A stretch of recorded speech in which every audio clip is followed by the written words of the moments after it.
skills, your training skills, your ability to weave. We've been practicing. Remember, we always hear and you train your weaves. You ready? You ready? Ready? Ready? Ready? Ready? Weave. Oh yeah, that's a good boy. Come back here. Okay, let's. You want to do it? Okay, let's do it on the other side.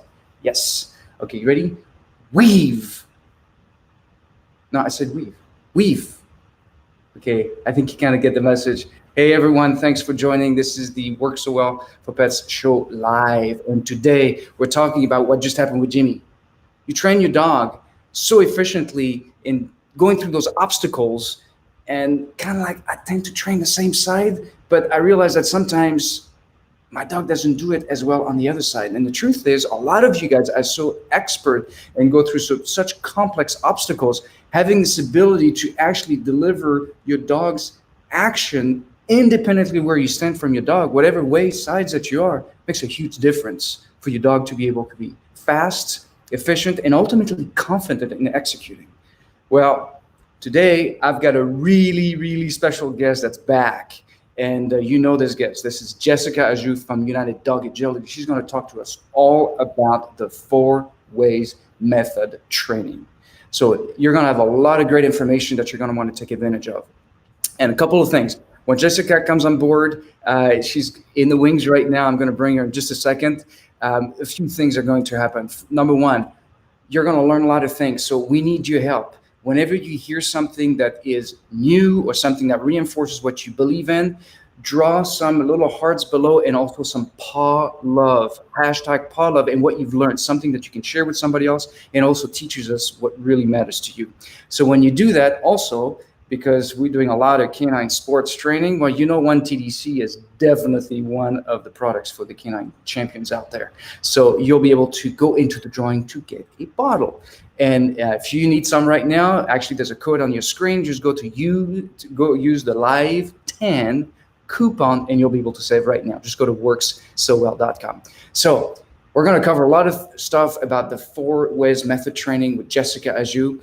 And the great thing is you're going to want the show notes of this event. She's going to cover a lot of things about this. And there's a lot of bonus videos that she's going to provide you as well that you're going to be able to get subsequent to this segment. So when you go in the notes section also, you're going to want to put 4 ways in the notes. That's going to get you the show notes. And there's more surprises. I'll tell you in a moment. So without any due time to wait any further, let me bring Jessica Ajoux. There we go. She's coming right now. The magic. There you are. Hey, how are you, Olivier? Hey, thanks for coming in. So I really want to go into this subject because this is something that it makes sense. It's like I teach my dog and I'm nowhere near anywhere most of you are in the audience, but it's like it's so easy to do something on one side, but I haven't mastered all 4 ways. But I need to ask you, Jessica, where does this come from, this 4 ways method? And is there something, a bigger philosophy to this? Sure. So the 4 ways is, we'll get into like the exact details, but it's something that I was taught to me by my mentor, Diane Bauman, and helps you train them in agility, can actually help you for everything. And it's such a good training approach that I really feel I wanted to share it with it. To this day, I use it every day. If someone comes with a problem, I'm like, well, let's check.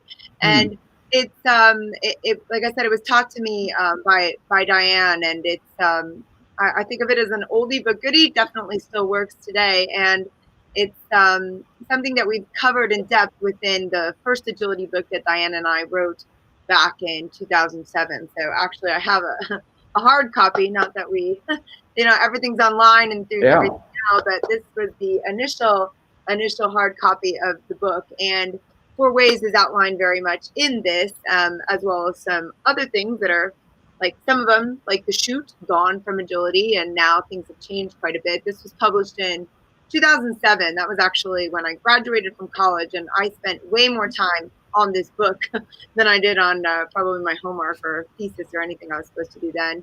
But I'm really proud of what we did because it's a very comprehensive approach to agility, and the 4 ways is such an integral part of how I go about training in agility. So we actually have now updated this book, and it's turned into an ebook online. And the 4 ways is one of the ones that definitely came still in here and within our new online book. And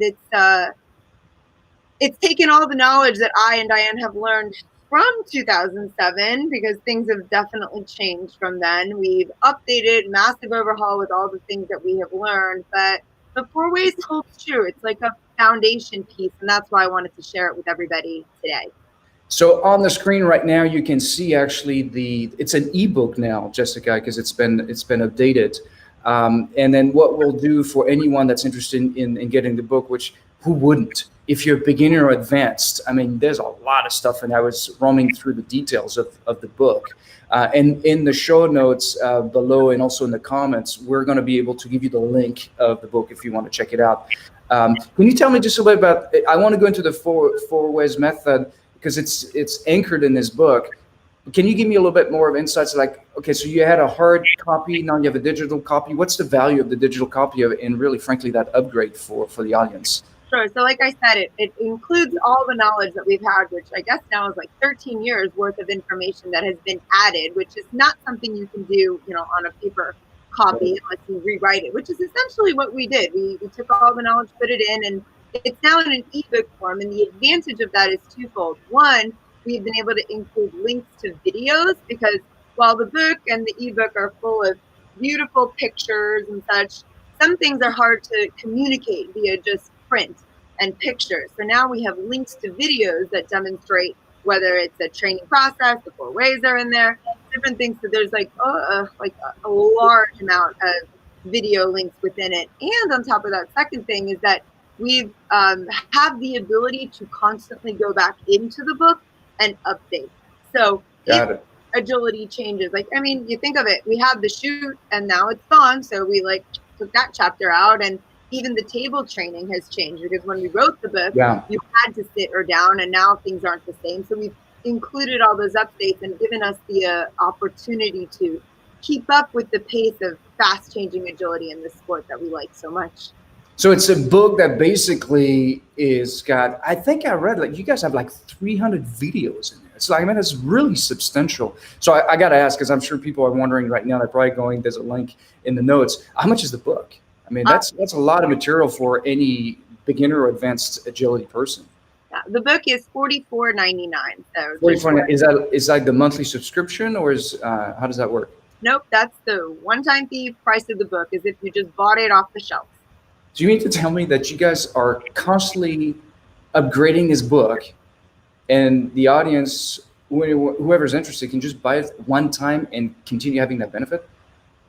Yes. Okay, so that might be, folks, a no-brainer for a lot of you folks. 300 videos. I mean, $44.99. Anyways, I want to go into a facet of this book, which you've shared is really important to your training, and that you've learned also from your mentor and expanded from. So let's talk about this. So I really want to understand this 4-way methods, by Jessica and Diane Bauman, that's in this book. So let's get into this.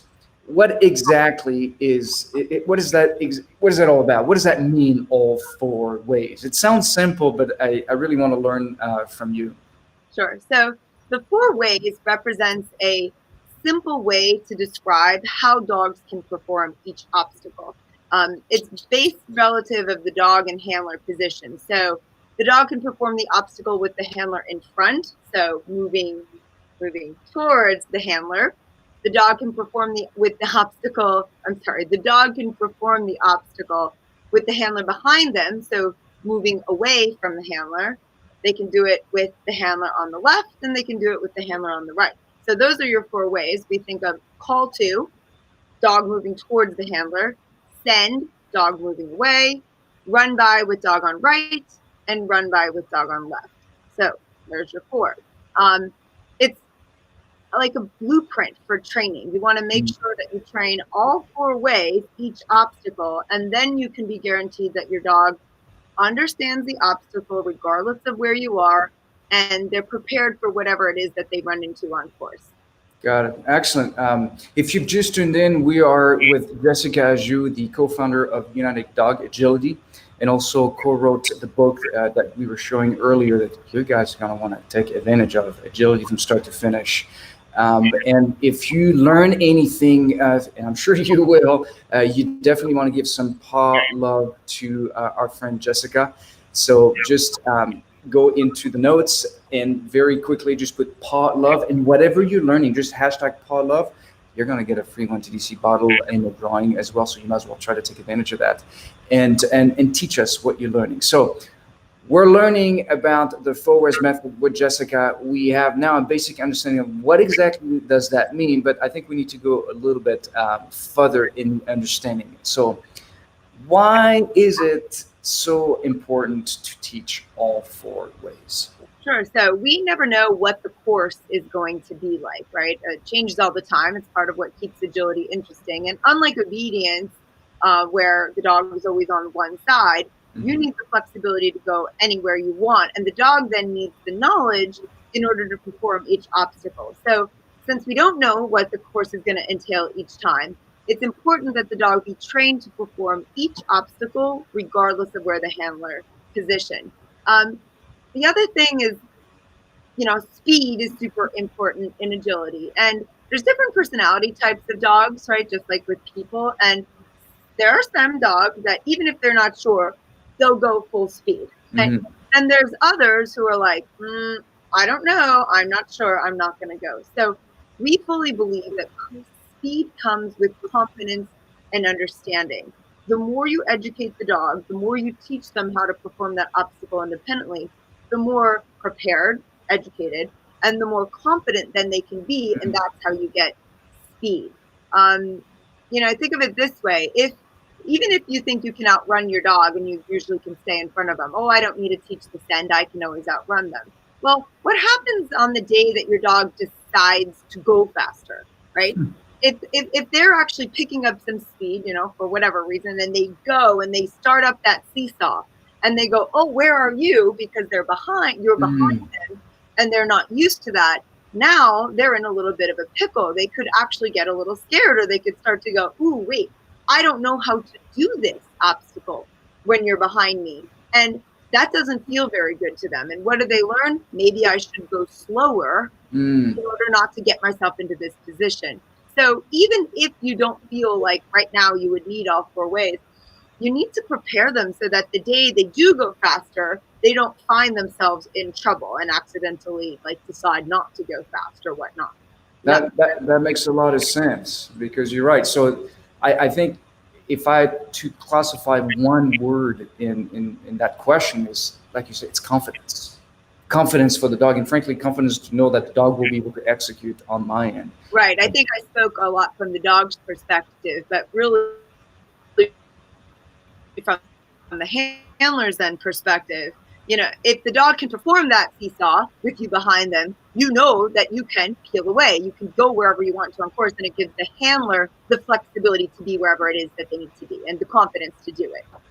That's an excellent point. Thank you for that, Jessica. Okay, so let's go a little deeper into this. And in the meantime, folks, if you just joined, we are with Jessica Ajoux, the co-founder of United Dog Agility, and she's got this incredible book that she's telling us about a very small facet, which is all about the 4 ways method.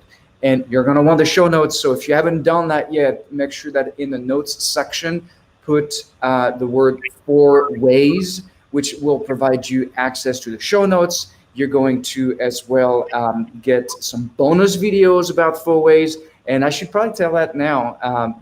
Jessica has been very generous coming on the show today, and she's actually going to give away one of the book. So you definitely want to put 4 ways in the notes right now. All right, let's go in more depth into this 4 ways method. So the next question for you is, we understand the concept and we know we want to build the confidence of the dog. But as far as teaching it, is there a specific order that I should be teaching the 4 ways? And whatever that order is, why this order that you talk about in your book? Sure. So we do structure this and teach them in a specific order.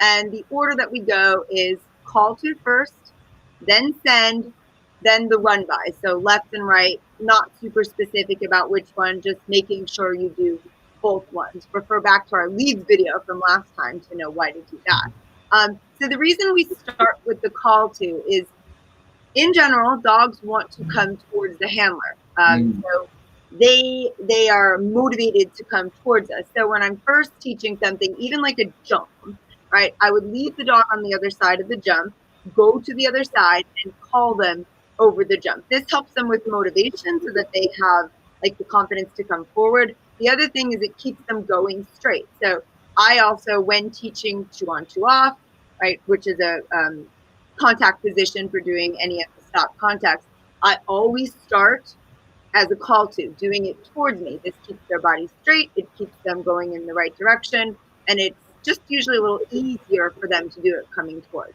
Got As it. soon as they're doing it as a call to, reverse it and do it as a send.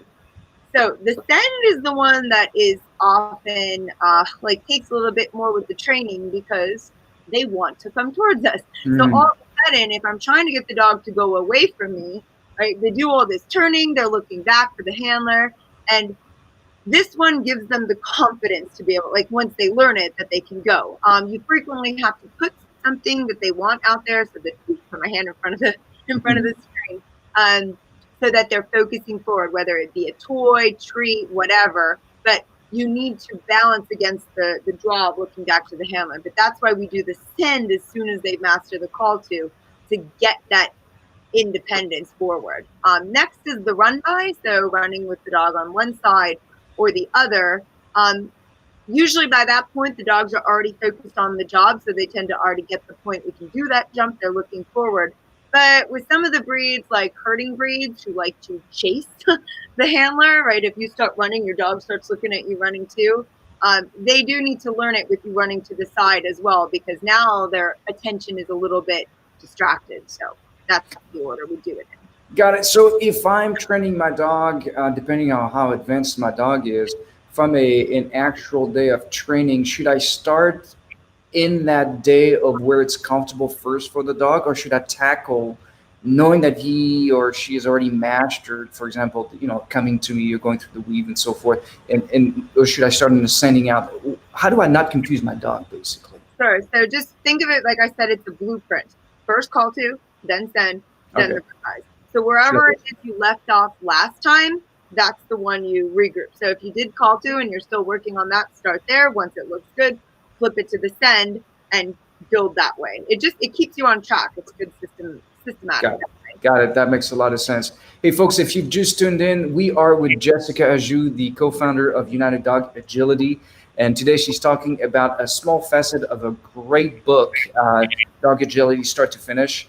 And you're going to want to get the show notes on this. So a And note with that, it's now an ebook online. it is an ebook, and she's giving one of those away, and she's got a bonus video just for us that she made for this show. So down below, just make sure in the notes that you put 4 ways. And if you've learned something new, if you want to ask a question as well, we'll kind of keep an eye on the questions. Lynn Bachman, thank you for your comments as well. We saw that. Thank you. We appreciate you. We want. Oh, here's the puppy. Okay, now here's the hearts now coming for the doggy. Okay, who do you have there? You got to show us. Amy, come on. It's famous. Oh, famous. That's the Here in this superstar. company. Oh, what a sweetheart. All right. A happy retired dog that's given a lot to you and to the world of dog agility. A winner in so many ways. Cool. So, and don't forget, folks, as well, to give some hashtag paw love in the notes. That gets you entered into our drawing for 1TDC. I think many of you guys know that in the world of canine sports, 1TDC is kind of an essential product to keep them in top shape. And then you have a coupon, live 10. If you need some, just go to worksowell.com. All right, let's keep going right now into the next question. Let's go deeper into this. So, how does the concept of teaching all 4 ways help you when problem solving? Right. So this is the second part about why I believe the 4 ways is like it's good as gold, and I would not be able to do my job if I didn't really understand this concept. So whenever a student comes to me with a problem, or like popping out of the weaves, let's say, or my contacts are slow or whatnot. This is often students who haven't trained with me right from the get-go, because usually those ones we've gone 4 ways all the way through. But it's basically like my diagnostic test. So when a problem shows up and someone says, "Oh, my dog is popping out of the weave holes," instead of asking a million questions or blah, blah, blah, I'm like, all right, let's run the test. Check the call to, check the send, then check the run bys. Usually the problem will come up within the call to or the send. Sometimes we make it all the way to run by, but that isolates the issue. So if your dog, I say, well, okay, leave the dog on one side of the poles, go to the other, call them through. Well, they don't know how to do that. Great. That's where we will start. Because even if that's not when the problem is necessarily happening on the course, it's still indicative of a hole in the foundation training. So it's easy then to go in and analyze what the heck is happening. Very often popping out of polls has to do, like we can find it within the call to or the send very quickly because of how they have to gauge between the handler and the weave post, keeping their eyes focused for the poll specifically. But I systematically go through it that way to identify where the problem is, and then I can work on fixing it. Great info. Guys, we need some paw love for Jessica. That she's giving you guys some really cool infos. And again, if you got some questions for Jessica, we're keeping an eye on it on the side. Thanks, Michelle, for your comment. I see. Okay, yours is getting groomed today. Nice. So I guess you can send us a picture when it's looking nice and pretty.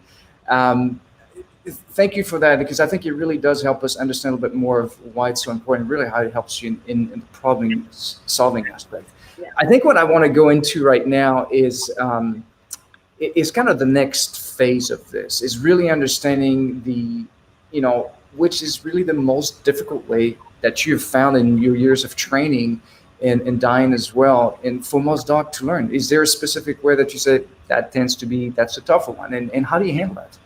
Sure. So I think can be a little bit dog dependent, which of the 4 ways is more difficult.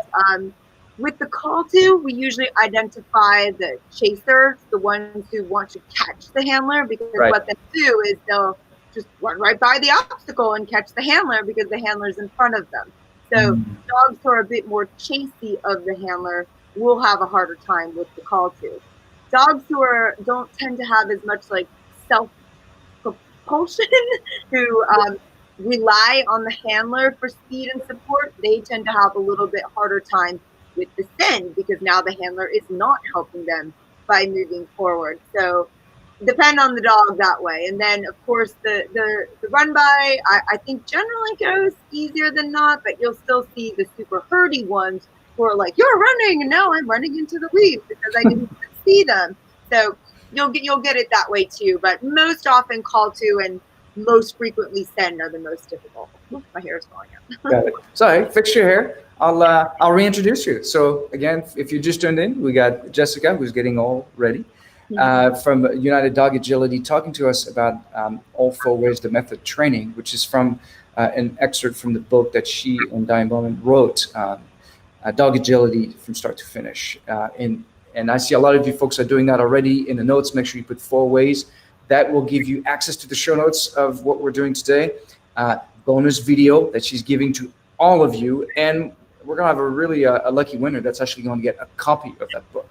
And if you go back in the notes earlier, you will see that there's a link if you want to go ahead and get the book. And by the way, the book, $44.99, it's going to be updated constantly. You have access to 300 videos. It's a little bit of a no-brainer. It's a great opportunity. It's a living ebook. There you go. And you're getting some compliments. Let me just put that so you can see people are appreciating. So Anita, Jessica, great, clear explanations. I have to say, I so agree with you, Anita. As you know, I love dog agility and many dog sports.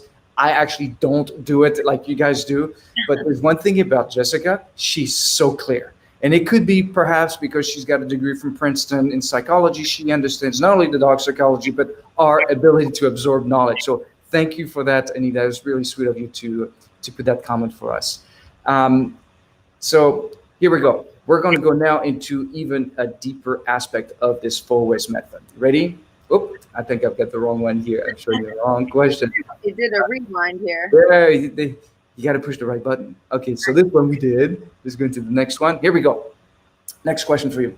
How does the concept of teaching all 4 ways help a trainer formulate a training plan? Yeah, so I think you kind of alluded to this one a little earlier when you're asking where should I start or how should I start my my day training, and it keeps you on track by being that blueprint. First call to, then send, then run by right and run by left. And you want to keep track of it. I mean, based on how the dog is doing. If the call to is mastered, next move on to the send, then work on both run bys. And actually, in the old, I say old, it makes me feel a little sad about that. But Original. oh, there you go. Original hard copy of the book. We have a chart, actually. Let me pull it up here. So you can see each obstacle, and then we have call to, send, run by, and little space that you could like mark it in. So this keeps you like on focus, and that is now of course available on the ebook as well. But it's just your training plan. So you think of if you went to the gym or you're taking like on Zoom virtual gym lessons, your trainer would send you whatever your workout is, assuming they're keeping track and building on it. This helps you keep track and go forward. And then of course, if you have an issue with a specific obstacle, rather than repeating the obstacle 7 times and trying to figure out what's happening, just go through your checklist, check your call to, check your send. And once you identify where the problem is, then you can train smarter. So you can hopefully minimize the amount of repetitions, because what you're actually working on is actually the problem. Got it. You're getting a lot of love on that progress chart. Thank you for that. And actually, there's a question I'm going to put on the screen for you. Here we go. This is from Lynn Bachman. So here's the question. I don't know if you can see that clearly on your end, Jessica. So does the run by include dropping back and speeding and moving away up as you're besides them? I read that wrong, but can you? I understand. Thank you. Yeah. The run by is more inclusive of running with the dog. So whether it's running ahead of them or if you're peeling off, but I honestly think peeling off from the obstacle is actually more associated with the send than it is with the run by, because then the dog loses sight of you, then they have to be able to continue forward. But yeah, run by is just inclusive of I am moving along with you, whether I'm going faster than you, whether I'm going slower, whether I'm trying my best to not go slower. It's assuming moving with. And I personally think that peeling away from the obstacle is more related to the send. Got it. Hopefully, Lynn, that answers your question. Don't hesitate, folks, if you have some more questions. I am with Jessica Ajoux. We are live, and she's talking all about the 4 ways training method. So if you've just joined in, make sure that a few things that you need to know. One is we're doing some hashtag #PAW11 notes to get a free bottle in the drawing for the 1 TDC. And if you need some right now, there's a coupon, Live10. Just go to worksowell.com and you'll be able to get that. And also, really importantly, everything that Jessica's talking to us about is great knowledge, but there's even more of it in the book that she's referencing, which is the Dog Agility from Start to Finish, which is a live book, because it's a book that has 300 videos right now. And not only that, but it's constantly being updated. And all you got to pay is a one-time fee, and it's yours for life. So definitely something you guys are going to want to take advantage of. All right, let's go into, I think we covered these questions already. Here we go. We did the training plan. Now let's go into a really important question. Are there any specific signals and commands for each way? How much can you cover for us today? Sure. So there are specific hand gestures or motion with your body language, essentially, that are associated with all 4 ways. They are very clearly shown on some of the videos within the book. I've also made a special video to be associated with this blog interview. Live show? Yeah, there you go. That in which you can see examples of call tos and sends and run bys on obstacles.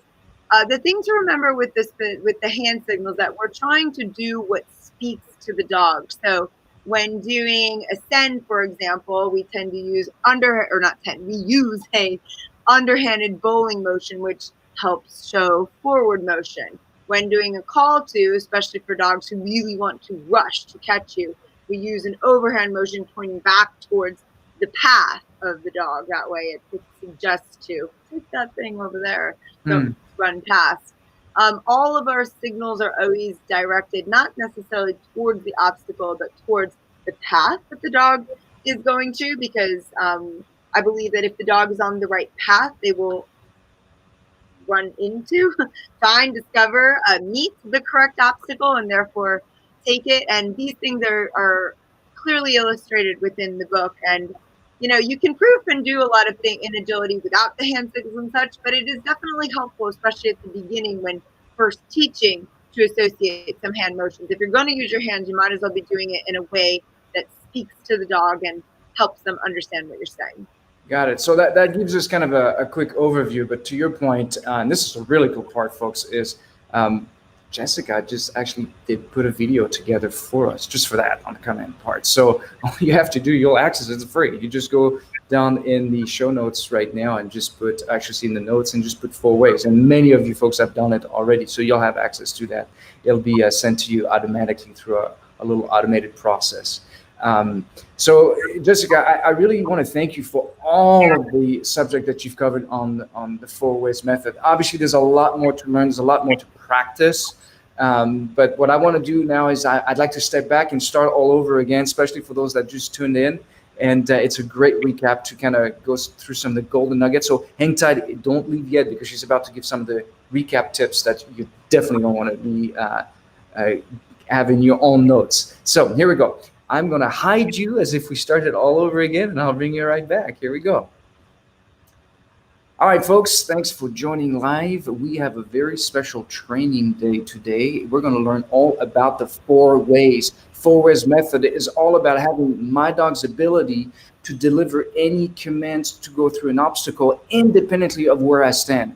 And we have the absolute best in the business right now in the world of dog agility. Is going to teach us that method of 4 ways, and that is Jessica Ajoux, which is coming on board right now. There you go, Jessica. Thanks for joining. So, hi, Olivier. Hey, Jessica is an expert in dog training and agility. She is the co-founder of United Dog Agility, but in addition to that, she also co-wrote a fantastic book. I think you have one with you, at least you have the original version, and I'll talk about it in a second. She's got the Agility Start to Finish. And in this book, she has a very specific segment that talks about 4 ways methods. We're going to talk about it, and we're going to give you the key tips on that. By the way, that particular book is a fantastic book that is in the notes. You guys can grab it from us, available online. It is a one-time cost, very inexpensive, and you're able to have 300 videos that are constantly iterated and improved and so forth. So it's a living document. So today we're focusing on the 4 ways training method with Jessica. So can you give us the recap of the top 5 tips about 4 ways method? Sure. So yeah, I think I'm going to just add in the 4 ways represents a simple way to describe how the dog can do each obstacle. So call to, send, run by right, and run by left. And tip number 1, teaching all 4 ways creates obstacle independence right from the get-go. This means that the dog learns how to do the obstacle regardless of where you are, which of course gives you the freedom to go wherever you need on the course. Excellent. So tip number 1, we've got that one in the can, as we say. Number 2, what is tip number 2 for us, Jessica? It's prepare the dog, okay? He will feel empowered and confident if he knows that he can do each obstacle regardless of the conditions that can arise. Got it. So tip number 2, prepare the dog. Excellent. Tip number 3 for us. Sure. So this is just reiterating the order. First call to, then send, run by right, and run by left. It doesn't matter if you do left then right, just make sure that you're doing both sides. Excellent. All right, we're going for the next tip. Tip number 4. Okay, so when an obstacle performance issue shows up, such as my dog is creeping down the dog walk ramp, or he's popping at 10 poles, okay, or he won't go forward through the tire. Okay. First thing to do, run your diagnostic test, which is check all 4 ways. Do that obstacle in a call to, in a send, and in the run by. And the problem will usually make itself clear, and you'll find it. And then that way you can focus your training on actually resolving the issue. Got it. Tip number 4, guys. And by the way, as you are just joining in, make sure that in the notes you're putting some paw love that gets you in the drawing for the one TDC, but also you will have an opportunity to get some really cool stuff from us, including if you put 4 ways in the notes, you will get access to this whole show notes and you get all the recap and some bonus videos. So let's go into the last tip. Tip number 5 from Jessica Ajoux. So training all 4 ways keeps your training structured and allows you to work smarter, not harder. Okay. When if you identify an issue, go right to that. You don't need to keep guessing and go, oh well, maybe I'll do this or that. No. Keep it focused, right? They're working hard. It's taxing on their bodies to do agility. Thank goodness we have things like one TDC to help them, but still, it's better if you can keep your training focused and actually on the problem at hand. So using the 4-way methodology will help you keep you on track and training smarter, not harder. Excellent. Thank you for those 5 tips. There you have it, folks. You have a good overview of the 4 ways, 5 tips. There's a lot more to this. Obviously, you're going to want to take advantage of the recap of the show notes and definitely get that book, Dog Agility, start to finish. So just go down below and just put 4 ways. Most of you folks have done that already. I thank you for that. And we'll make sure that you are also getting the bonus videos. She's actually going to show you in some of those commands in that video. It's a very to-the-point video that really gives you a great sense of teaching so that you can be more efficient in teaching the 4 ways method to your dog and frankly to yourself. This is the one thing I've learned about Jessica is that you're not training your dog, you're training yourself to really respond to your dog appropriately to be more efficient. Actually, I'll say this because this is a theme that is very true to my heart and true to Diane's and runs throughout this book that we wrote, is that agility makes sense to dogs, right? And what we are trying to do, like within the book and teaching, is to make agility make sense to you as well, right? So the more you understand about it and how your dog is thinking and doing it in a natural way, like if it makes sense to you, it can make sense to the dog. That makes perfect sense. Well, I want to thank you from the audience as well, who's really enjoyed your teaching today, Jessica. We look forward to the next one. You always have so much information, and as it was shared, you're so clear about it. So thank you for your dedication to the sport and your love for the animals. I mean, it's not just about agility; it's that relationship and that bond, and it's just so nice to see you doing that and sharing those knowledge with us. So we will see you next time, Jessica. It's always a pleasure to have you. Thank you so much. We'll see you next time. Bye.